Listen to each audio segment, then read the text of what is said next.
استران به مبستا کمکرنا آلیکاری بو قربانی تقینا قامشلو لباجر هرنه آلمانیا 14 هنرمندین کرد ده آهنگه که دا گهاندن هف. اگر دستین بمیه چرخا فلکی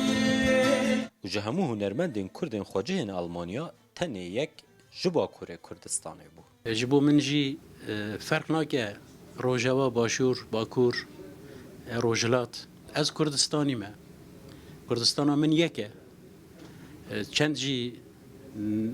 ویگاوی نه دولته که سر بخوابم لدوی ام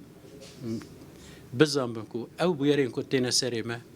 جه به دولتی ما به اتفاقی ما انجمن اجتماعی کردی لسوریه شاخه و آلمانیا هفکاری لگل هنرمندان دکه و برای آوان آلیکاری جبو کسوکار قربانیا 27 تیر ماه قامشلو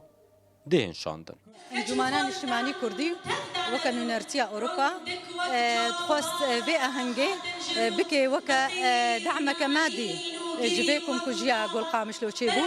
وأف دعم مادي براسي نسكنيا دبي أهنجيدا أم بردوام من مجال سخوي محلي لبجار أوروبا بتبعي خانمک کرد تفلی ایوار آهنگی بوی پیامک یا کو کرد بردوام دنگ خو بو بلندکن آراسته پارتیین کردی ین روش آواد از گوتنک دخوازم از بگی جینم همه احزابی ما پارتی می کردی گو ببینی یک يعني بشتي في كاريه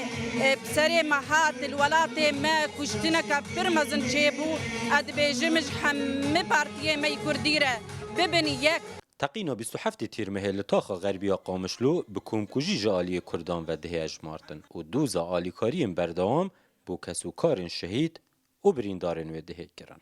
قامشلو که اوینی ایرو لمن بدنگه اوه داخوازا وان کردانین لبیدره و دخوازن دنگی خواه جبو قامشلو و جبو قربانین تقینا کنکوژیا قامشلو به آلیکاریه که مادی یا کمجیبه بلند بکن. زنارشینو رودا آلمانیا